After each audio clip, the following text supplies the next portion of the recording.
des autels ancestraux. Nous avons beaucoup dit sur les autels ancestraux. Je vais vous raconter une petite histoire sur ce qu'a été les autels ancestraux dans ma vie. Et souvent, beaucoup de personnes prennent ces choses à la légère.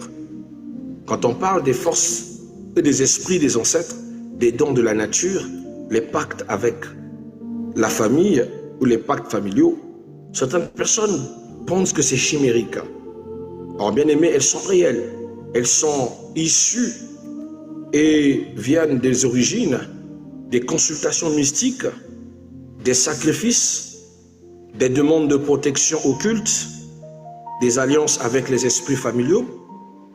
Et ces choses apportent souvent des réclamations, on avait dit, des disputes, des adultères, la stérilité, la séparation et la destruction de beaucoup de foyers. Parce que ce que vous devez savoir, c'est que le monde des esprits, tout se paye. Vous ne pouvez pas consulter un esprit et demander l'approche d'un esprit dans votre vie et de compter que cet esprit ne se suffit qu'à ce que vous lui dites. Ou encore qu'il soit soumis à vous être utile. Sachez bien que chaque esprit, même l'esprit de la parole, a toujours quelque chose qui prend en nous. Quelqu'un va me dire, comment ça même l'esprit de la parole? Bien aimé, ça s'appelle le principe de l'échange équivalent. Un service est toujours rendu par un autre service.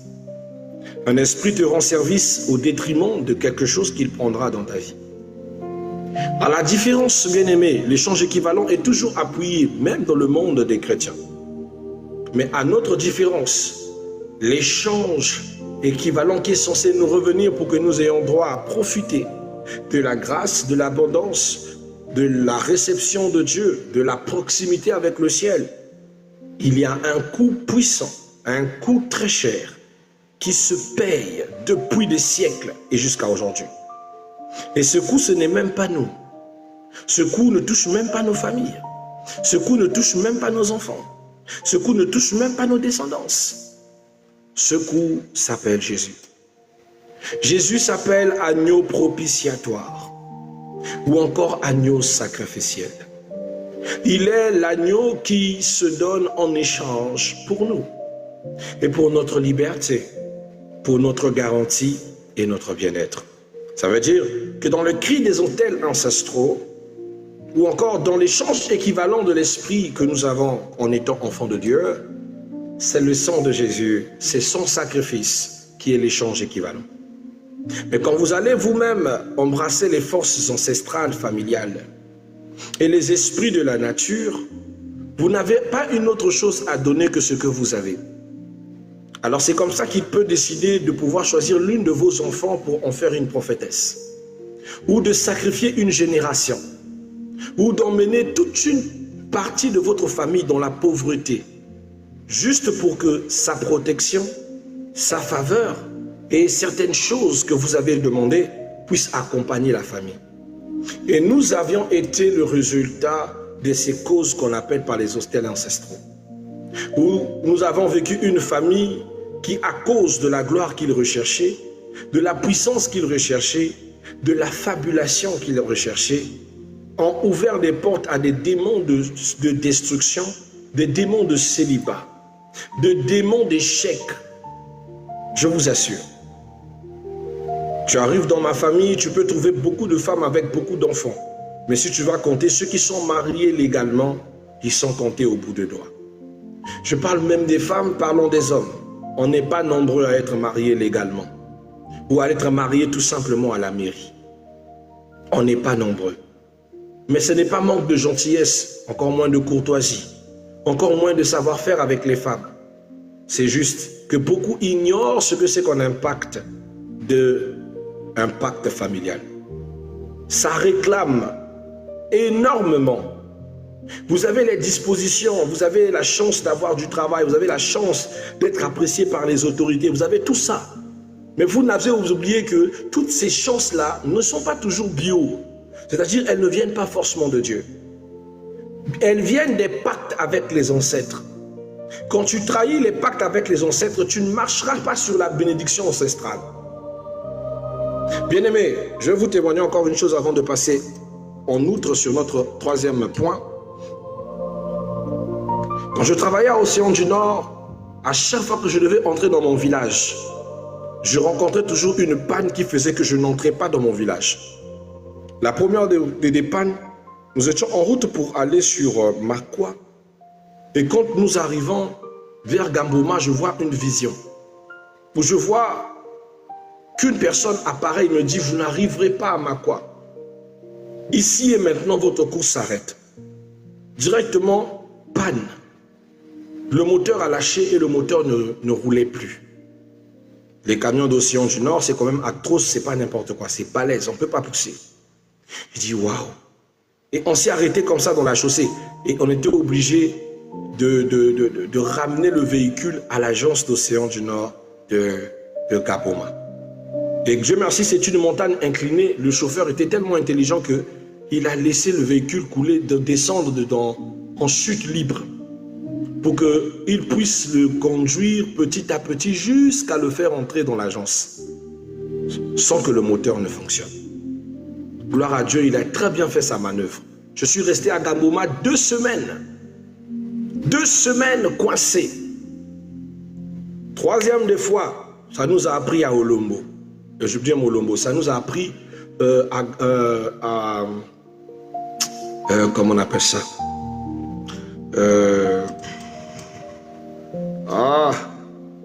Ça nous a pris à 500 km de Makwa. J'ai passé 2 semaines là.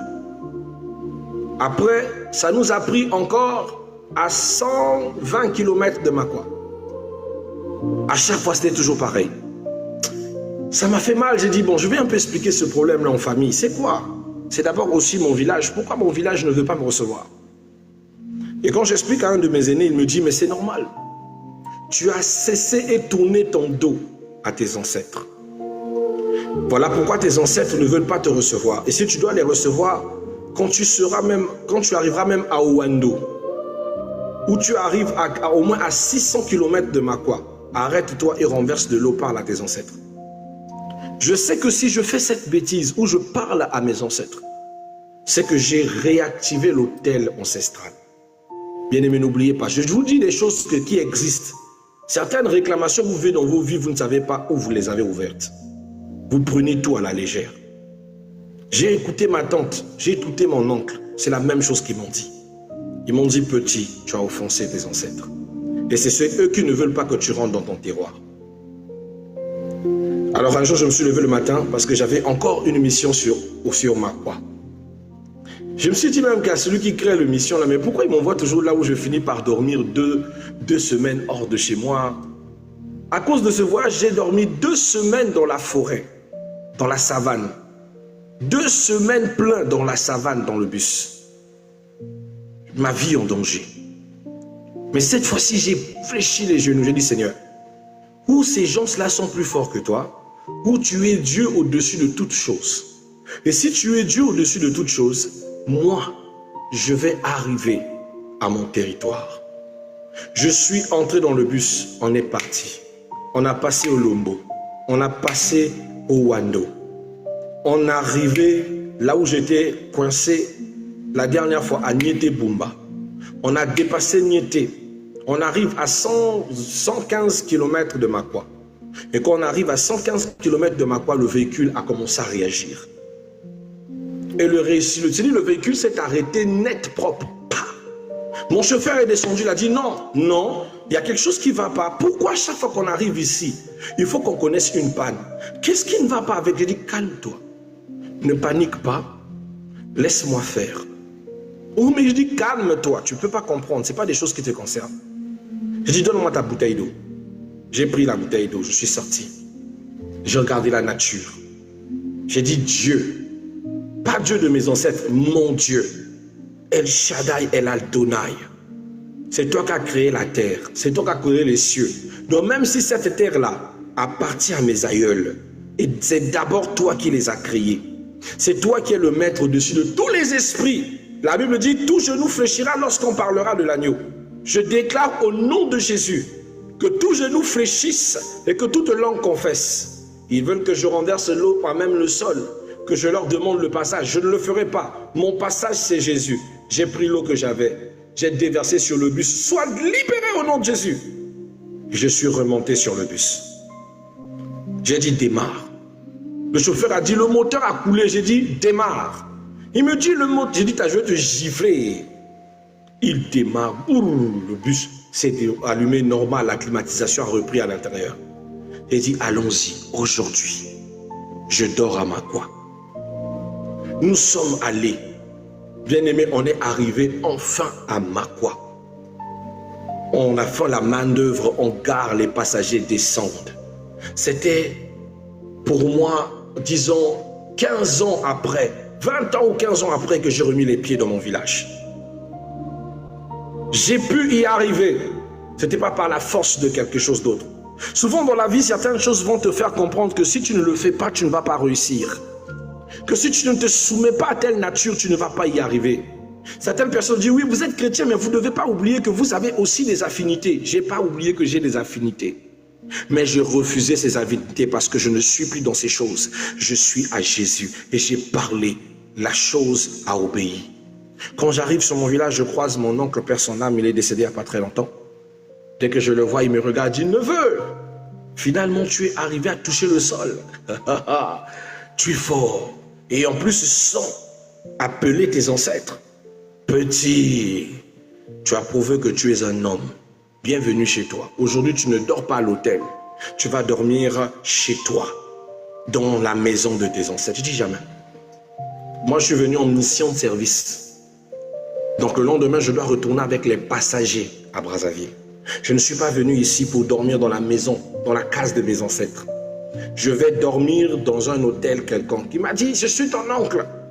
Si tu penses que tu vas désobéir à la loi familiale, dors ailleurs. De toute façon, je suis là, je te ferai dormir ailleurs. Bien-aimé, le Seigneur m'a fait disparaître à ses yeux. À un moment, il ne savait même plus où j'étais, pour je disparu à ses yeux. Je suis allé chercher un hôtel. L'Éternel m'a dit, descends juste en bas. Il y a un petit hôtel qui se trouve là. Tu vas dormir dans ce motel. Et j'ai pris ce motel et j'ai dormi. Mais toute la nuit, je sentais que quelque chose sillonnait dans tout le village pour me chercher, mais ne m'a pas trouvé. J'ai eu fortement envie de me soulager. L'hôtel était du genre toilette extérieure. L'Esprit de l'Éternel m'a dit, ne sors pas. Il y a une force satanique qui te cherche. Reste à l'intérieur. Tu n'iras uriner que lorsque tu vas repartir. Et je suis allé à l'heure où je partais. Et lorsque je suis sorti pour aller me soulager, c'est lui que je trouve, cet oncle-là devant le portail de l'hôtel. Il me dit, donc c'était ici que tu te cachais. Donc tu as dormi hors la case familiale. Je dis, oui, là je rentre à Brazzaville. Je vais dire à quelqu'un bien aimé, il y a la puissance des puissances plus fortes que la sorcellerie. Si ces gens ont peur de nous, ils savent pourquoi ils ont peur de nous. Parce que celui qui est en nous est plus grand que ce qui est dans le monde. Mais quand toi tu rentres bêtement dans les choses d'obéir à leurs principes, voilà pourquoi ils règnent dans ta vie. Oh, chez nous, quand c'est la veillée, on attache les trucs rouges sur le corps. Et tu te demandes pourquoi les esprits familiaux te domptent. Pourquoi tu es réclamé. C'est parce que tu pratiques toujours les actes ancestraux et ça te détruit. Oh papa, mais tu fais ça. Oh, chez nous, quand c'est comme ça, on danse les danses du village. Bien aimé, je connais danser. Je sais danser, que ce soit de mon côté paternel, comme de mon village maternel. Je connais bien ma tradition. Mais je ne fais pas ça. Ma danse, c'est pour Jésus. Si tu me vois danser la danse de mon village, c'est que c'est une chanson chrétienne. Donc on va chanter ça en Makwa, je vais danser. Alléluia. Je vais danser. Si on va chanter ça en Munzombo, je vais danser. Mais ça doit être une chanson qui adore le Tout-Puissant. Si ce n'est pas pour le Tout-Puissant, j'exécute pas le pas de danse. Si ce n'est que pour les chansons traditionnelles là, vous restez. Mais toi, tu es chrétienne, tu es trop traditionnaliste. Et tu dis pourquoi je vis ici, pourquoi je suis en Christ mais je vis les réclamations parce que tu fais les pratiques ancestraux. C'est toi quand la famille se rassemble, on boit le kankeliba ou on boit les anciens prennent le ntsam et on te fait passer le ntsam ancestral. Et toi tu bois. Tu es là, tu dis non, il n'y a pas de souci, ce n'est que la tradition, la tradition. Il y a des certaines choses que tu dois apprendre à ne pas laisser comme accès dans ta vie. Ça te coûtera cher. Amen. Donc ça, c'est un conseil que je vous donne avant de toucher le troisième point, les signes d'une attaque spirituelle dans le couple. Quels sont les signes d'une attaque spirituelle dans le couple? Comment savoir que vous êtes dans un couple et que vous avez des attaques spirituelles? Parce que des fois, vous pensez que les attaques spirituelles, ce n'est que vous avez vu un esprit qui vous a appuyé le cou, que les attaques spirituelles, c'est seulement que vous voyez la présence de la manifestation satanique dans votre maison. Écoutez bien, vous saurez que votre couple est très combattu spirituellement par les signes suivants. La première, les disputes permanentes sans raison. C'est-à-dire, il n'y a pas de raison apparente. Vous vous disputez comme ça. Vous pouvez vous disputer pour une affaire de fais-moi la table, s'il te plaît, chérie. Elle se fâche. Mais j'étais seulement dit de faire la table. Je me prends pour... Toi-même, tu te dis, qu'est-ce qui ne va pas? Tu montes là, tu dis, c'est quoi? Vous pouvez vous disputer même pour une remarque. Tu aurais pu faire ça. Tu me dis, tout ce que je fais, c'est pas toujours ça. Tout ce que je dis, c'est mal. Tout ce que je...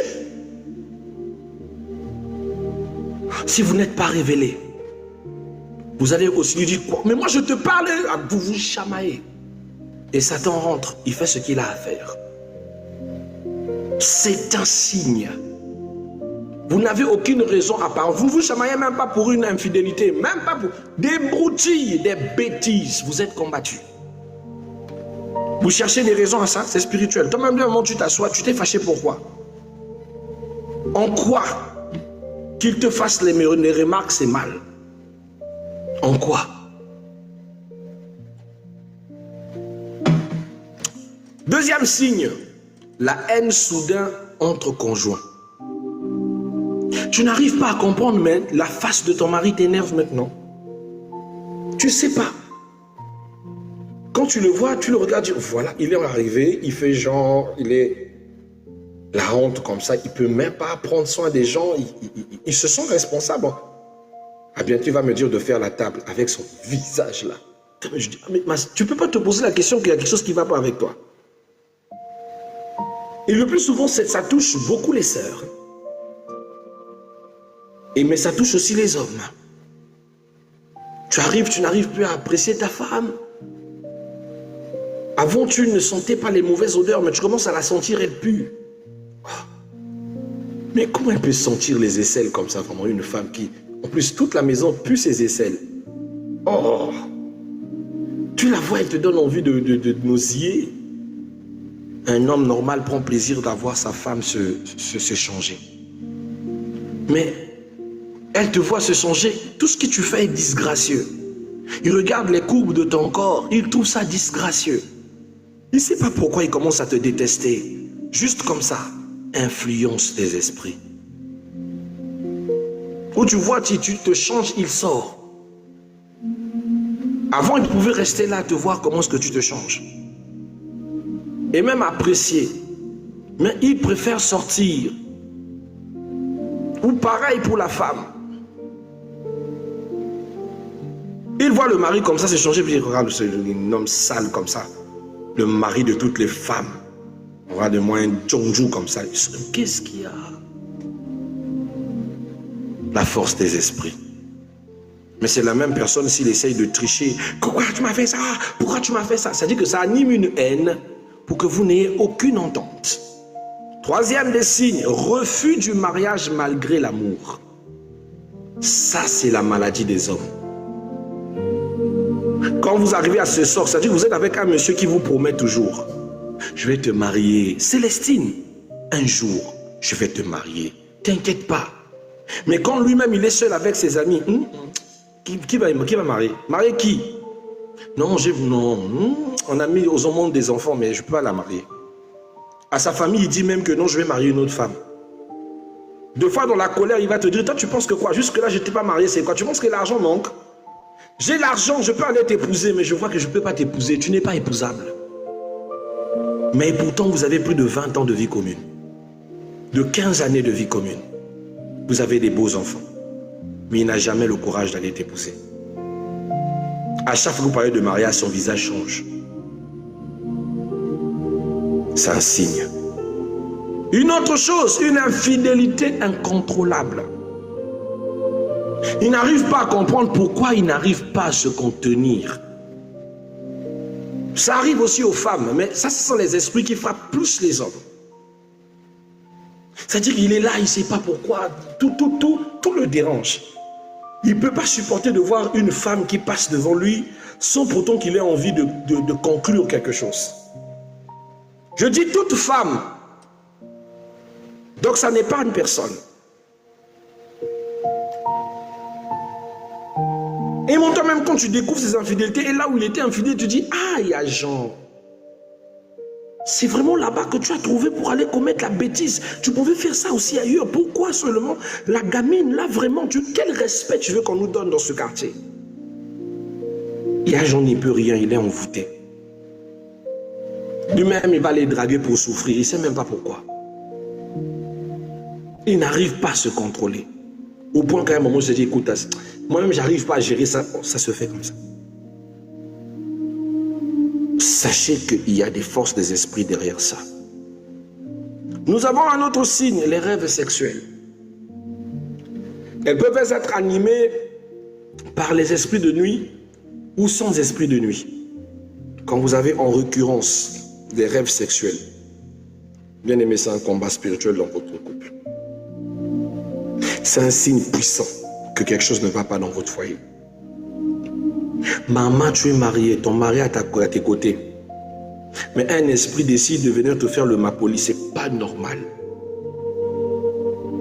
Ou toi, tu es marié, mon frère, mais un esprit vient coucher avec toi. Dans la nuit, tu as passé des rapports sexuels avec une femme de nuit, là où ta femme est. C'est pas normal. Si tu as conscience, il faut se lever pour la délivrance. Allumer le feu dans la maison, quelque chose ne va pas.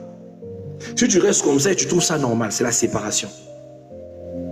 Mon frère, vous êtes déjà arrivé à un niveau où tu désires ta femme, mais le corps de l'homme refuse de se lever. Je vous témoigne des choses qu'on ne m'a pas racontées. Deux fois, c'est à 50% des choses que j'ai moi-même expérimentées. Ça veut dire que tu ne sais pas qu'est-ce qui ne va pas. Ce n'est pas l'envie qui te manque, tu as envie de ta femme. Mais le corps refuse, soy nada. Tu peux te toucher comme tu veux, rien. Mais quand tu laisses, tu vas t'asseoir à la télé, tu vois même une image un peu érotique, tu réagis normal. Tu comprends que tu ne souffres pas d'une impuissance. Tu n'as pas de problème. Le problème est juste que il y a ce sale esprit qui a couché avec toi et qui a couché avec toi pour inhiber toute la faveur et la saveur de ta femme. Ce qui fait qu'avec elle, tu n'arriveras à rien. Alors tu vois un homme comme ça qui est à côté de sa femme, ils ne se sont pas chamaillés, il n'y a pas de souci, mais il préfère aller dehors pour aller se masturber. Homme marié, dans masturbation, il a eu son coup, son plaisir, mais il ne peut pas toucher sa femme. Parce que quand il essaye de se rapprocher, zéro, pas seulement zéro attirance, zéro désir. Les réclamations. Les résultats des rêves sexuels. Ça vient vous bloquer. Ça arrive aussi aux femmes. À la femme, c'est le dégoût. C'est son propre mari qui le touche. Mais tu sens qu'il y a le répulsif en toi, que tu as envie de le pousser. Et un moment, tu as envie de le jeter. Et un moment, tu le sens pas. Tu as l'impression qu'il te fait mal. Tu as l'impression que tout ce qu'il fait, il le fait tellement mal que ça te fait mal. Mais pourtant, c'est ton mari. Et pourtant, quand il est un peu loin de toi, tu as envie de lui. Mais quand vous commencez à faire la chose, c'est comme s'il te torturait. C'est comme si tout ce qu'il faisait te blessait. Tout ce que tu veux, c'est de le pousser qu'il aille tomber là-bas. Mais toi, tu ne sais pas pourquoi tu ressens ces choses. Bien-aimé, ce sont des esprits. Ils sont à la base de votre désaccord. c'est le résultat qui impacte les rêves sexuels dans le foyer. Le dégoût envers l'un et l'autre, l'insensibilité. Et tu ne sais pas pourquoi tu le vis. Tu dis, mais moi, pourquoi je ressens ça? Or que ce sont les esprits qui travaillent pour votre séparation. Un autre signe, le rejet conjugal. Le rejet. C'est-à-dire qu'à chaque fois que tu es là, tu te fais rejeter dans le mariage. Tu arrives, tu rentres dans le mariage, mais on te rejette toujours. Souvent, on voit des femmes rejetées. On voit des hommes aussi rejetés, ça existe. Juste comme ça, ton partenaire développe un dégoût qui te rejette. Sans raison, ta femme plie les bagages, elle rentre chez elle. Sans raison, monsieur fuit la maison. Il va aller, je ne sais, se cacher, je ne sais où. Quand tu lui poses la question, il dit, dans ce foyer, je ne suis pas en paix. Quand elle sort, je suis en paix. Quand elle rentre, je ne vais pas bien. Bien-aimé, le diable, je vous assure, il y avait des moments comme ça, j'entre dans ma propre maison.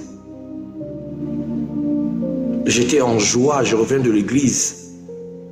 Mais quand je rentre seulement dans ma propre maison, je sens une envie de quitter, de sortir de ma maison.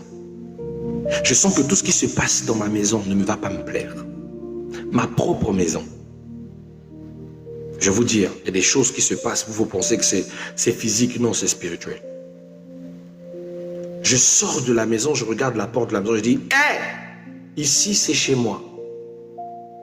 Ici c'est chez moi. Je n'ai pas à me sentir mal à l'aise chez moi. Je ne suis pas dans un espace de satanisme. C'est la maison que je vis. C'est là où j'invoque mon Dieu. Alors je prie à l'Éternel que toute hostilité qui est dans cette maison quitte au nom de Jésus. Et quand j'entre, je retrouve ma paix. Vous voyez? Il m'arrivait, j'arrive, je vois mon épouse heureuse. Elle était contente avec mon frère, avec ma soeur. Mais dès que je suis arrivé, j'ai l'impression que la joie qu'elle avait sur elle a disparu. C'est comme si j'étais devenu un nuisible à sa présence. Je vous parle. Hein. Un jour, si elle m'écoute, elle sait de quoi nous parlons. Je lui dis, mais pourquoi? J'ai l'impression que tu es plus heureuse quand je ne suis pas là. Et quand j'arrive, j'ai l'impression que ta joie s'évapore. Oh non, il n'y a rien, mais pourquoi tu ris plus avec moi comme tu le faisais avant? Tu ris plus avec les autres. Qu'est-ce qui ne va pas entre nous? Oh non, il n'y a rien, il n'y a rien. Et effectivement, il n'y a rien. On ne peut pas expliquer ce qui se passe. C'est spirituel. Et quand c'est comme ça, j'ouvre ses yeux spirituellement. Regarde, il y a ça. Regarde, il y a ça. Écoute, on doit se lever en prière. Quelque chose veut nous détruire. Il y a quelque chose qui se passe qui veut ruiner notre mariage. Il est hors de question qu'on croise les mains. On doit se lever, c'est un challenge. Il y a quelque chose, maman. Levons-nous dans la prière. Après, l'harmonie revient. Je dis à quelqu'un, la nécessité de connaître Dieu, c'est important. La nécessité de n'arrêter de mettre tout sous le comportement. De comprendre qu'il y a aussi les esprits qui animent les choses. Vous êtes trop, il fait ça parce qu'il a eu une autre femme, il fait ça. Maman, il y a les esprits derrière. Quand même, tu ne vois pas que ça n'a aucun sens. Vous n'avez eu aucun problème. Pourquoi il se comporte comme ça? Amen. Vous allez encore remarquer d'autres signes. Les divorces répétitifs dans la lignée. Vous arrivez dans la famille. Tu regardes, son grand frère était marié, divorcé. Son petit frère marié, divorcé. Celui qui vient là-bas, marié, divorcé. Et sa grande sœur, mariée, divorcée. Allez, lui, il vient te demander en mariage. Veux-tu m'épouser, chérie? Ah. Est-ce que ça veut dire que tu dois le fuir? Non. Tu dois déjà blonder ton moral pour savoir que tu as à lire l'heure. Si tu ne lèves pas en prière, si tu ne prends pas ça au sérieux, c'est-à-dire que toi-même tu vas vivre ce que le chat a vécu dans la rue Moshi. Tu comprends? Le problème, c'est que souvent, on est trop laxiste. On pense que ça n'arrive qu'aux autres, quoi. C'est le film des autres, mais pas à vous. Vous pensez que la douceur, la gentillesse, la tempérance, la tendresse, la disponibilité comblent tous les vides dans le mariage. Sachez, le mariage est le champ, le terrain le plus haï du diable. Le diable déteste le mariage. Il n'aime pas voir les gens unis. Satan n'aime pas voir les gens heureux. Il combat toujours et il combattra toujours le mariage. Dans votre couple, si vous vous relâchez à prier mutuellement pour vous, à intercéder pour vos vies, vous vous livrez aux forces les plus puissantes que vous n'avez jamais vues. Vous allez aussi remarquer une autre chose, les décès mystérieux des partenaires. Oui, j'étais avec la mère de ma fille aînée, elle est décédée.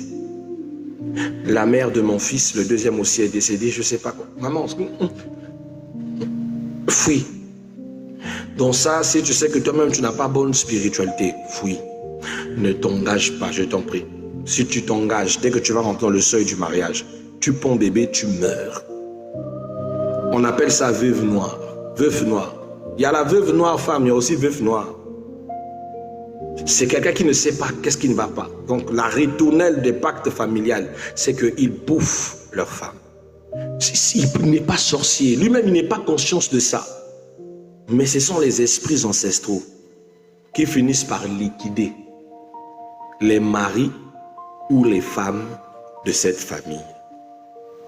Tu remarques ça déjà 2 fois, 3 fois. Donc n'entre pas, n'essaie même pas. Sauve ta vie. Parce que tu n'es pas fort en spiritualité. À 2 fois aussi, tu peux être fort en spiritualité, mais tu ne sais pas que c'est un endroit où tu ne peux pas. Si Dieu ne t'a pas envoyé, il ne faut pas y aller. Il ne faut pas se voir Superman. Parce que moi, nous, on vous connaît. On a des sœurs comme ça, elle sait, on lui dit, n'y va pas après. Elle dit, moi, je l'aime. Dieu sauve. Vous avez peur de quoi? Vous avez peur de quoi? Dieu sauve. Dieu peut vous protéger. Dieu va me protéger là-bas. Tu as demandé à Dieu si tu dois partir. Après un jour, on est là dans un bus en train de crier au revoir, au revoir, maman, mokolo yasuka. Moi, je ne veux même pas te revoir le jour de la fin. Je déteste les gens têtus. Pour moi, les gens têtus, on n'a pas à se revoir le jour de la fin. Pardon, le jour où je vais moi aussi rejoindre le Père, si tu me vois, dégage de ma route. Parce que tu étais têtu. Maintenant, le jour de la fin, on n'a qu'à se voir. Pourquoi? Tu aurais pu vivre. On appelle ça mourir bête. Donc, il y a des choses que vous ne devez pas... Quand on vous dit, prenez le temps de faire Amos 3.3, assurez-vous de là où vous allez. Posez la question avant le mariage. Ah, comment ça se passe dans votre famille? Ta soeur est mariée. Pourquoi elle n'est pas mariée? Ta petite soeur, l'oncle de ton oncle. Tout ça, tu as le temps, maman. Tu as le temps dans le flirt. Prends tout le temps, pose des bonnes questions. Où est la maman de tes enfants? Elle se trouve en Belgique. Amen. Donc, toi, moi, être la maman de tes enfants, va à Belgique. C'est-à-dire que si je suis la maman de tes enfants, un jour, j'irai en Bengue. C'est bien. Que la maman des enfants? Oh non, elle est décédée. La maman du deuxième aussi, elle est décédée. Mon frère, si tu veux, ma soeur, si tu veux devenir un CD, reste là. Il faut rester. Parce que toi, tu es Superman. Ah, toi, oh, on ne t'a pas parlé. Le blocage dans le mariage. Vous avez des projets de mariage. Mais depuis là, il s'est combattu. C'est pas qu'il veut pas. Mais à chaque fois qu'il dit, bon, quand l'argent va arriver, on va acheter ceci. L'argent est bloqué. À chaque fois qu'il dit que je fais une activité là, une ristourne. Après, on va acheter les machettes et tout. La ristourne, on vole l'argent. Donc, tu vois, à chaque fois que vous faites le projet de mariage, il n'y a que des combats, des combats, des combats, des blocages. C'est un combat spirituel. Il n'y a rien de naturel dedans. Ne cherche pas autre chose, c'est un combat spirituel. Donc si tu ne te lèves pas en prière, vous n'allez pas atteindre le but. Alléluia. Alléluia. Donc attention, tous les problèmes conjugaux ne sont pas démoniaques, mais parfois il s'agit aussi du manque de communication, de l'orgueil, du manque de pardon, d'immaturité, de l'infidélité volontaire, du péché non abandonné. Il faut discerner avec sagesse. Mais Dans les cas récurrents où vous voyez cela en récurrence dans leur famille, mais aussi dans votre couple, retenez, c'est spirituel. Amen. N'allez pas des midi à 14 h, c'est spirituel. Et ça, c'est très important à comprendre. Amen. Voilà, because of time, c'est les minuit 5, 1h05, heure de France.